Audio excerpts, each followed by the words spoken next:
ఈనాటి కార్యక్రమానికి విచ్చేస్తున్నారు ఆంధ్రప్రదేశ్ రాష్ట్ర ముఖ్యమంత్రి వర్యులు గౌరవనీయులు శ్రీ నారా చంద్రబాబు నాయుడు గారు. వారికి మనందరి తరపున హృదయపూర్వక నమస్సులు తెలియజేద్దాం.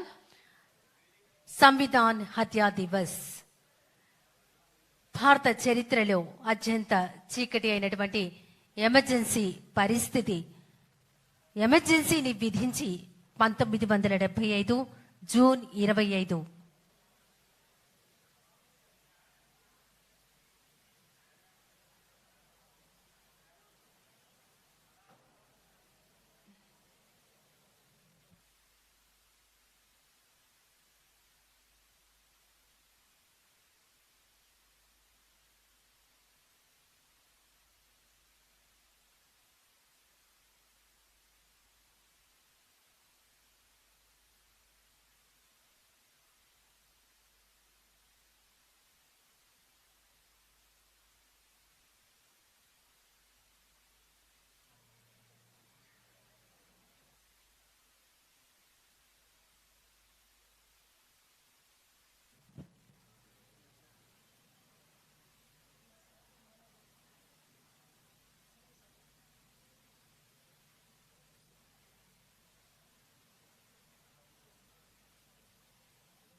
అంతటా కూడా చేయాలనేటువంటి మొత్తం దేశమంతటా కూడా చేయాలనేటువంటి ఉద్దేశంతో ప్రజాస్వామ్యం అనేటువంటిది మనకి వేదాల్లోనూ బుద్ధిజం జైనిజంలో కూడా ఉంది అంటూ దాన్ని ఎగ్జిబిషన్ రూపంలో ప్రజలకు తెలియజేయాలి. దాని నుంచే మనం అడాప్ట్ చేసుకున్నాం ఈ డెమోక్రసీ అని.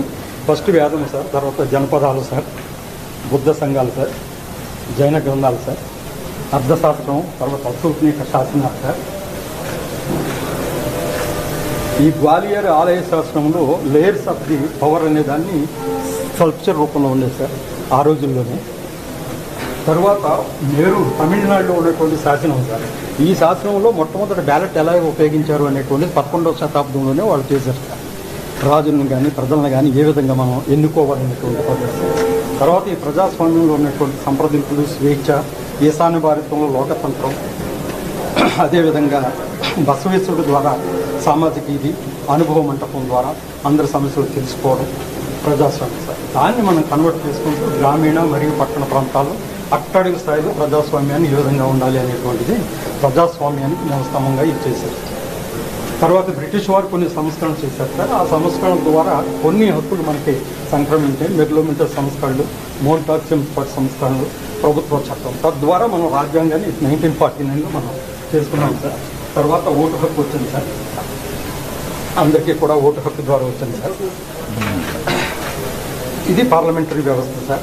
తరువాత మనకి 73-74లో ఆర్థిక సంక్షోభం, విద్యార్థుల నిరసనల కాడి నుంచి ఎమర్జెన్సీలో స్టార్ట్ అయ్యారు సార్. గుజరాత్లో స్టార్ట్ అయినటువంటి ఇది మనకి 75 జూన్ 25ని అత్యధిక పరిస్థితి విధించడం జరిగింది సార్. అక్కడి నుంచి నిరసనలు ఇవన్నీ కూడా అయింది సార్.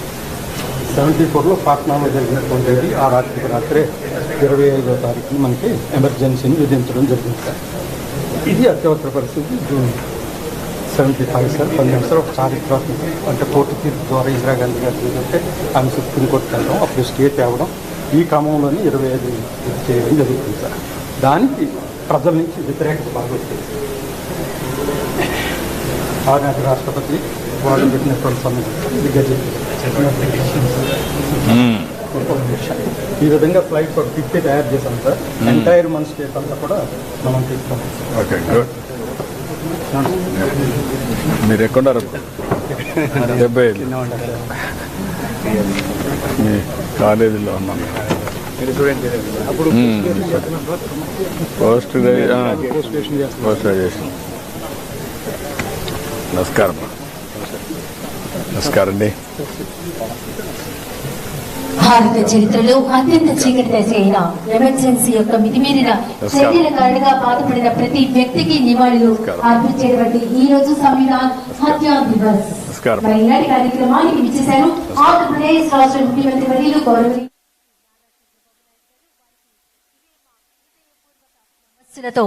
వేదిక మీదకు సవినయంగా ఆహ్వానిస్తున్నాం.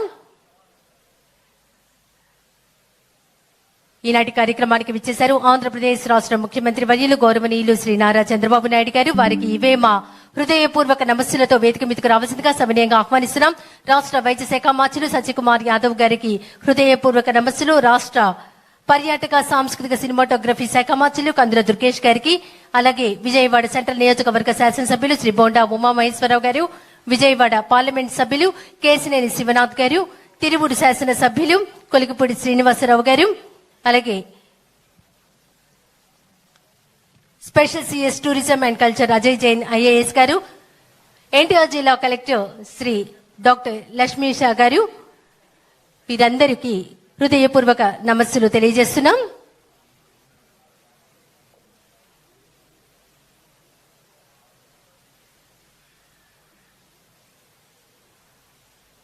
ముందుగా సంవిధాన్ హత్యా దివస్ 2025 ప్రజాస్వామ్యానికి చీకటి రోజు. మరి ఈనాటి కార్యక్రమాన్ని వందే మాతరం జాతీయ గీతంతో ప్రారంభించుకుందాం. జాతీయ గీతం ప్లే చేయవలసిందిగా కోరుతున్నాం. దయచేసి అందరూ లేచి నిలబడవలసిందిగా కోరుతున్నాం.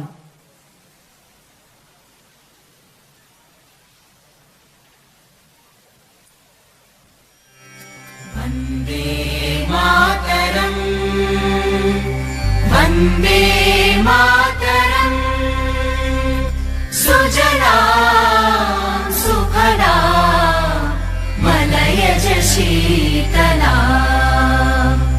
సస్య శ్యామలా మాతరం, వందే మాతరం, శుభ్రజ్యోత్స్నా పులకితయామినీ